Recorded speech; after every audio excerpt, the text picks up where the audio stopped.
සුබ දවසක් ගොවිසඳා YouTube channel එකෙන් මගේ අලුත් ගොවිපළ ගැන තමයි ඔයාලට කියන්න යන්නේ. කහ ඉඟුරු දේශීය වැල්වල වර්ග 14ක් 15ක් හදන්න යන්නේ. ඒ ගොවිපළේ මේ වෙනකොට මේ ඉස්සෙල්ලා දාපු වීඩියෝ එකේ තිබ්බේ තනිකර වනාන්තරයක් නැත්නම් කැලයක්. දැනට පාති දාලා ගොවිපළක් විදිහට තරමක් දුරට අරන් තියෙනවා.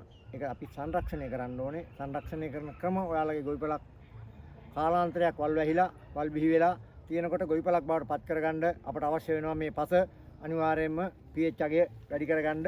එතකොට මේකේ ආරක්ෂිත අගල් දාන්න භූමිය බුරුල් කරගන්න. අන්නේ අවස්ථාවේදී ගොඩාක් දැන් තියෙනවා මම පිදුරු ගණනලා කොට ගහලා තියෙනවා, කුකුල් පොර ගණනලා කොට ගහලා තියෙනවා, කරදහය කොට ගහලා තියෙනවා. ඒ අවස්ථාවේදී මම අලුත්ම මෙතෙක් දක්වා වීඩියෝ වලදී නොකියපු රහස් තමයි මම ගොඩක් ඔයාලට දෙන්නේ. එහෙනම් දැන් අද කියන්න යන්නේ නොකියපුම දෙයක්. මේ තමයි අලුහුණු අපි ගෙවල් හදාගන්න පාවිච්චි කරන අලුහුණු. මේක වතුරට දැම්මහම නිකන් ගින්දර වගේ පැහෙනවා, දුම් වැටි වැටි වගේ පැහෙනවා. අන්න ඒ වගේ දෙයක් තමයි මේ ඉහන්න යන්නේ පොළොවට. එතකොට මේ තියෙන අලුහුණු අන්නේ අලුහුණු ටිකක් මම මේ ආකාරයෙන් මෙන්න මෙහෙම මේ පාත්ති වලට හදාගත්ත පාත්ති වලට. එතකොට මේවට මෙන්න මේ ආකාරයෙන් ඉහෙනවා. මේ ඉස්සර පස්සේ තමයි දැන් අපේ එඩ්වර්ඩ් මහත්තයා මේ ඉහාගෙන එන්නේ ඩොලොමයිට් ඉහන්න. හරිද? මෙන්න මේ ආකාරය. එතකොට මේ ඩොලොමයිට් ඉහන්නේ අපේ පසේ pH අගය ඇති කරගන්න මේ තමයි ඒ ඉහන්නේ. එතකොට අපේ සිලිකන් අගය වැඩි කරගන්න මේ සිලිකන් කියන රසායනික ද්‍රව්‍ය වැඩි කරගන්න අපි ඉහනවා ඊළඟට මේකට උඩින් අනිවාර්යයෙන්ම කරදහය.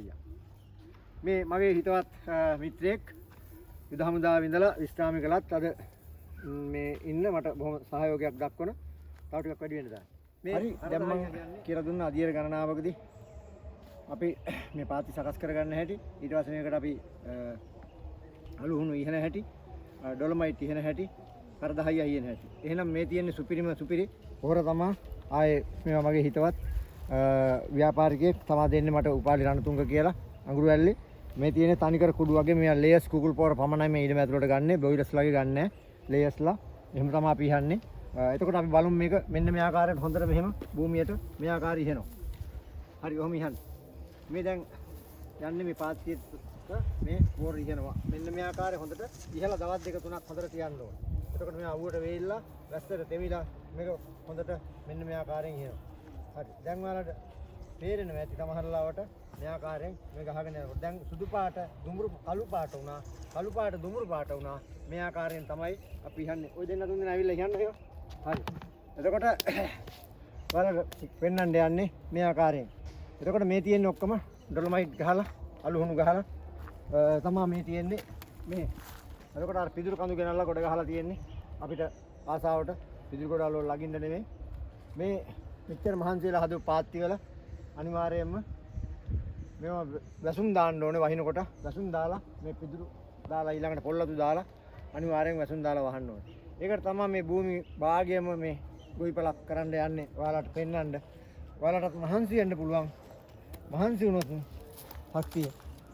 එතකොට මේ තියෙන්නේ මේ ටික ඔක්කොම මොමෙන් ඔය පැත්තේ ඔය දෙගොල්ලත් එන්න. මේ තියෙන ඔක්කොම මේ පැත්ත සම්පූර්ණ ඩොලොමයිට් ගහලා තියෙනවා. පියවරෙන් පියවර අධියරෙන් අධියර ගහලා තියෙන්නේ. ඊළඟට මේ තියෙනවා රොඩු. ඇයි මේ රොඩු තියාගෙන ඉන්නේ? මේවා පුච්චන්න බැරිය. නෑ එක රොඩ්ඩක්වත් පුච්චන්නේ නෑ. මේවා හොඳ පෝර. කිසිම දෙයක් පුච්චන්න එපා. මේ හදුවාට පස්සේ මට පිදුරු මදි වෙනවා. ඒ වෙලාවට මම මෙන්න මේවා තමයි ගන්නෙ. මේ තියෙන තනකොළ මේව තමයි සම්පූර්ණ මෙන්න මේ ආකාරයෙන් වැසුම් දාලා මේව වහන්න තමයි මේ රොඩු තියාගෙන ඉන්නේ. මේව හොඳ පොහොර පුච්චන්න එපා. මේ ඔය ගිනි දාන්නේ වෑන් මේ පස සංරක්ෂණය අඩු වෙනවා. ඒ වගේ ගණනාවක් වෙනවා. ඒකින්ද ඒව කරන්න එපා. ඔය තියෙන්නේ ගොඩ ගහලා මෙතනින් උඩහට තව අල්ලහට හරි මේ පැත්තට ඔක්කොම ලස්සන ගොවිපළක් ඔයාලට දෙන්න ඉදිරියේ බලාපොරොත්තු වෙමින් මම හිතන්නේ මන් දෙයක් කරගෙන යන දේ මං අධියරෙන් අධියර කියලා දෙනවා. මේ හදන්නේ ඉඟුරුයි කහයි දේශීය වැල්ලලයි. අපි හොඳ දෙයක් බලමු. බලලා හිටන් අපි ඔයාලට හොඳ දෙයක් දාන මට හිතවත් මේ නිව්ටන් මහත්තයා සෑහෙන සහයෝගයක් දෙනවා මට. මෙතුමා තමයි මාත් එක්ක එදා මෙදා දැන් මේ දවස් ගණනාවක් තිස්සේ මේ අවුවේ කර වෙලා අවුවේ වැඩ කරන්න එපා කිව්වත් අහන්නේ ඒ වැඩ කරනවා. එහෙම කරමින් තමයි. එහෙනම් අපි ඔබ සියලුම දෙනාට සුබ දවසක් ප්‍රාර්ථනා කරමින් අපි ගොවිපළේ සාර්ථකත්වයේ ඉදිරියට බලමු. ඔයාලත් වැඩ පටන් ගන්න. දැන් බීජ පැලවෙනවා. අප්‍රේල් 15ට ඉස්සෙල්ලා මේ බීජ අනිවාර්යෙන් තැම්පත් කරන්න ඕනේ. බැරි වුණොත් ඉතින් අපිට වැස්ස වුණොත් ඒකටත් මම විකල්පයක් මොකද්ද කරන්න කියලා මම ඉදිරියේ බලාපොරොත්තු වීඩියෝ එක කරන්න කියලා ගත්තට එකට දෙකට මහා අවුවේ ගත්තා. ගන්නකොට වීඩියෝ එක කරගෙන යනකොට මට ටිකක් අමාරු වුණා. අද අවුව නිසා ඊට පස්සේ මේ නිව්ටන් මහත්තයා තමයි මම මෙහාට උස්සගෙන ආවේ. මම හිතන්නේ හුස්ම ගත්තෙත් විනාඩි 4-5ක් පහුවෙලා. කොහොම හරි කමන්නේ වීඩියෝ එක දීර්ඝ කරගෙන යන්න බෑ. මේ භූමියේ අයිති අපේ නිල් මහත්තයා අර්ජුනවත් අපේ ව්‍යාපාරික ආධාර කරන එතුමා තමයි මේ අක්කරේ කාමාරක ඉදම දුන්නේ. එතුමා හැදූ වැඩු දෙමාපියන්ට අනේක වාරයක් පින් දෙමින් එතුමාට මෙවැනි වගා කරන්න මට දෙන්න සිතක් පහළ වීම ගැන එතුමාට පින් දෙමින් මේ ගොවිපලක් බවට පත් කරලා එතුමාට හිතට සතුටක් ලබා දෙන්න ලැබේවා කියලා ප්‍රාර්ථනා කරමින් මේ වීඩියෝ එක බලන හැමෝටම මෙවැනි ගොවිපළවල් ආරම්භ කරන්න, තරුණ කොටස් වලට ගොවිපළවල් ආරම්භ කරන්න සිත් පහළ වේවා, සිත් යොමු වේවා කියලා ප්‍රාර්ථනා කරමින් නැවත මෙවන් වීඩියෝ එකකින් අපි හමු.